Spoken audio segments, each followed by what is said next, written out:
১১৭ বছর ধরে অন্ধকারে ঢাকা পড়ে আছে এক রহস্য। ঢাকার নবাব পরিবারের ঐতিহাসিক রত্ন দরিয়া-ই-নূর, যার মূল্য একসময় ধরা হয়েছিল ১০,০৯,০০০ টাকা।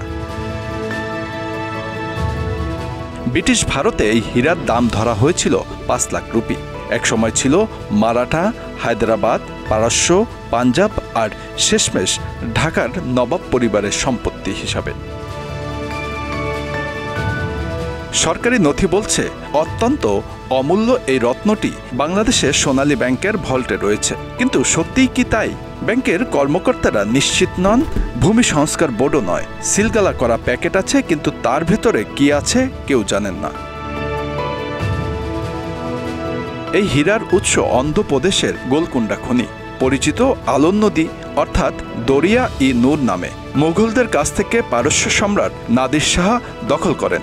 পরে রাজা রঞ্জিত সিং এবং ১৮৪৯ সালে ব্রিটিশ ইস্ট ইন্ডিয়া কোম্পানির হস্তগত হয়। ১৮৫১ সালে লন্ডনের হাইড পার্কে প্রদর্শনীতে কোহিনূরের সঙ্গে প্রদর্শিত হয় দরিয়া-ই-নূর, কিন্তু ব্রিটিশ রাজপরিবারের তেমন আগ্রহ না থাকায় ফেরত পাঠানো হয় ভারতবর্ষে। ১৮৫২ সালে কলকাতার হ্যামিল্টন অ্যান্ড কোম্পানির নিলামে ৭৫,০০০ টাকায় এই হীরা কেনেন নবাব সলিমুল্লাহ। সেই থেকে বাংলায় হিতু হয় দরিয়া-ই-নূর। ১৯০৮ সালে নবাব সলিমুল্লাহ পড়েন আর্থিক সংকটে। সরকারের কাছে ১৪ লাখ রুপি ঋণ নেন। বিনিময়ে দরিয়া-ই-নূর সহ ১০৯টি রত্ন বন্ধক রাখা হয়। Imperial bank, state bank of Pakistan হয়ে হীরা ঠাঁই পায় সোনালী ব্যাংকের ভল্টে, যেখানে আজও রয়েছে, অথচ নেই কোনো নিশ্চিত প্রমাণ। সোনালী ব্যাংকের মতিঝিল কার্যালয়ে হীরার নাম লেখা একটি সিলগালা প্যাকেট রয়েছে, কিন্তু কেউ জানেন না তা কি সত্যি দরিয়া-নূর কিনা। আজ পর্যন্ত তা কেউ খুলেও দেখেননি।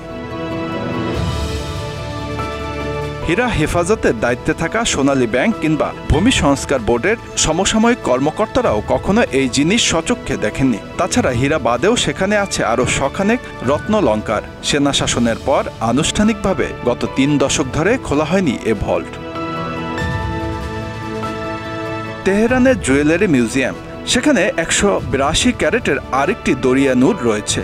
তাহলে প্রশ্ন, ইরানের সেন্ট্রাল ব্যাংকে সংরক্ষিত গোলাপি ১৮২ ক্যারেটের যে হীরা, সেটাই কি আসল দরিয়া-নূর, নাকি দুটি আলাদা হীরা, একই নামে দুই ইতিহাস? বিশ্বের অন্যতম মূল্যবান দুটো হীরার নাম কোহিনূর ও দরিয়া-নূর। এই নামডাক যৎখ্যাসী কয়েকশো বছর ধরে। তখনকার দিনে রাজা বাদশারা শুধু রাজ্য নিয়ে নয়, হীরা জহরত সহ অস্থাবর সম্পত্তির মালিকানা নিয়েও প্রতিদ্বন্দ্বিতায় নামেন। কার কাছে বিশ্বের কোন দামি হীরা আছে তা দিয়ে যাচাই হতো শাসকের প্রতিপত্তি। ঠিক এ কারণেই ১৮ ও ১৯ শতাব্দীতে বেশ কয়েকটি কোহিনূর ও দরিয়া-ই-নূর আবির্ভূত হয়। বিশেষ করে মুসলিম শাসকেরা নিজেদের কাছে থাকা সবচেয়ে সেরা হীরাগুলোর নাম এ দুটো হীরার নামে নকল করে রাখতে শুরু করেন। অনেক সময় নামগুলো কিছুটা ঘুরিয়ে বা কাছাকাছি কোনো নামে রাখা হতো। এতে বিক্রির সময়ও হীরার দাম বহুগুণ বেড়ে যেত। কিন্তু সমস্যা হলো, একই নামে হওয়ায় হীরাগুলোর ইতিহাস নিয়েও ঘটে বিকৃতি। বছর কয়েক আগে সোনালী ব্যাংকের ভল্ট থেকে দেশের সবচেয়ে মূল্যবান হীরা গায়েব হওয়ার সংবাদ বেশ সাড়া ফেলে। এরপর তোড়জোড় শুরু হয় সরকারের মধ্যে, কিন্তু এরপরে কি ঘটেছে সেটিও আজও অজানা। Bangla affairs news desk.